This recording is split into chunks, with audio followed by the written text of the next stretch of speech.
지난해 한국과 K2전차, K9 자주포, 다연장 로켓 천무 등을 대규모 계약한 폴란드뿐만 아니라 에스토니아와 루마니아 등 러시아 주변국도 한국의 방위 산업에 관심을 보이면서 매년 30억 달러 안팎이던 한국의 방산 수출이 지난해 173억 달러라는 눈부신 성과를 기록했습니다.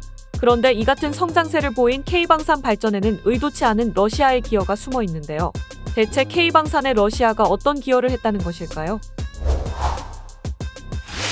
불곰 사업이란 과거 소련이 한국에 차관한 돈을 소련을 승계한 러시아 정부가 상환하지 못함에 따라 부채의 일부를 현금 대신 현물로 상환하게 되면서 발생한 무기 도입 사업을 말합니다. 한마디로 러시아가 한국에 갚아야 할 돈의 일부를 무기로 상환한 것인데요. 이때 제공되었던 러시아제 무기들이 한국 무기 개발에 큰 영향을 끼쳤다는 겁니다. 실제로 1995년부터 1998년까지 진행된 1차 불곰 사업 당시 들여온 러시아의 T-80 전차 시스템이 K2 전차 개발에 영향을 주었고, 하천 도하 성능이 뛰어났던 BMP-3 장갑차는 차기 육군 보병 전투차 개발에 도움을 줬습니다.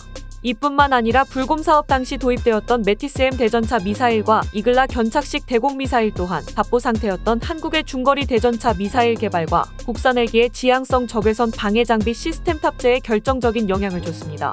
물론 불곰 사업 당시 원치 않은 러시아제 무기의 도입과 오히려 추가금을 내고 무기를 구입하기도 했던 사실 때문에 득보다는 실이 컸다는 지적도 제기됐지만, 당시 도입됐던 러시아제 무기들이 현재 K방산 무기 개발에 큰 영향을 끼쳤다는 점은 무시할 수 없는 부분입니다.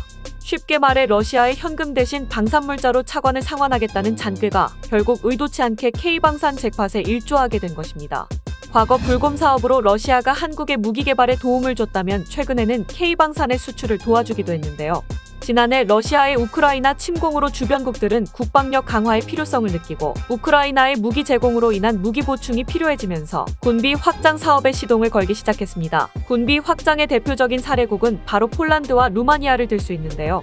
우선 폴란드는 전쟁의 장기화로 안보의 위협을 느껴 지난해 2월 2024년까지 국방비를 GDP의 2.5% 수준까지 증액하고 한화로 약 150조가 넘는 돈을 투입해 군대를 현대화하겠다고 밝혔습니다. 그리고 지난해 한국의 K2 전차와 K9 자주포, 다연장 로켓 천무 등을 123억 달러 상당의 역대 최대 규모로 수입하는 계약을 체결했습니다. 우크라이나와 국경을 맞대고 있는 루마니아 또한 K방산에 눈독을 들이고 있는데요. 지난 1일 방산업계에 따르면 루마니아 국방부는 자주포 시스템과 포탄 구매 관련 입찰을 준비하고 있고, 폴란드가 한국산 무기를 채택해 도입이 빠르게 진행되고 있는 모습을 지켜본 만큼 한국의 방산 기업을 선정할 가능성이 높다는 관측이 나오고 있습니다.